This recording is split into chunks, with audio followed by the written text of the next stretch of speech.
Ever find yourself fumbling with those awkward F2L cases?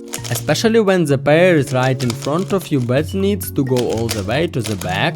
You're not alone. Welcome back! Today, we're tackling 5 advanced F2L cases that often trip up intermediate solvers, focusing on those tricky front right to back slot insertions. Our first case is this common scenario. The corner is in the U layer, the edge is in the front right slot. When you connect them, it almost looks like a pigtail.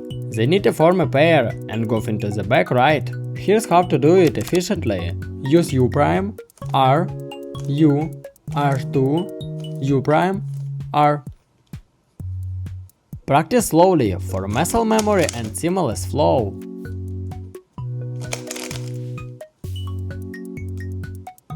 Next up, the pigtail case from the front, needing to go to the back right. This one often looks intimidating, but with the right sequence, it's super smooth and fast. Use U, R', F, R, F', R', U', R. This sequence avoids rotations, keeping your hands efficient.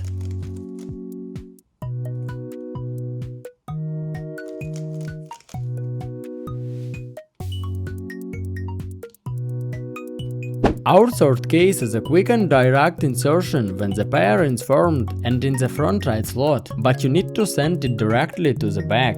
It's a nice, short algorithm for efficiency. For this, use R, U', R2, U, R. Keep your hand position stable for minimal movement and maximum F2L speed.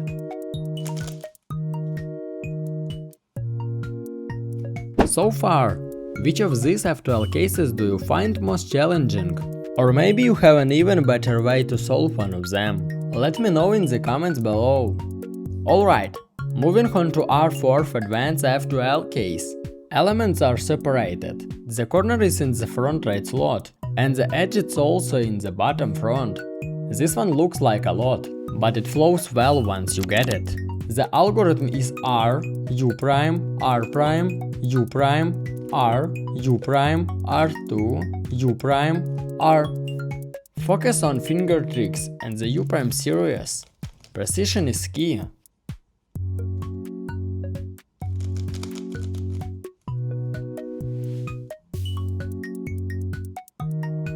Finally, our fifth case, another pigtail setup, but this time the edge and corner are both in the bottom layer, needing to go to the back right. This one often stumps cubers, but not anymore. Use R, U', R2, U2, R, U2, R', U, R. Pay attention to the U2 for smooth, quick execution. Practice is key.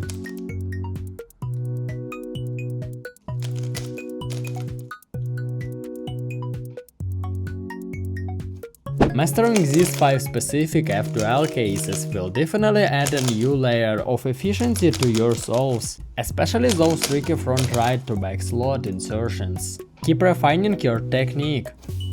Remember, consistency is key. Keep practicing these algorithms, and you'll see your F2L times drop significantly. If you found this video helpful, smash that like button and subscribe for more speedcubing tutorials. Until next time, keep cubing fast and efficiently. Happy cubing! Bye bye!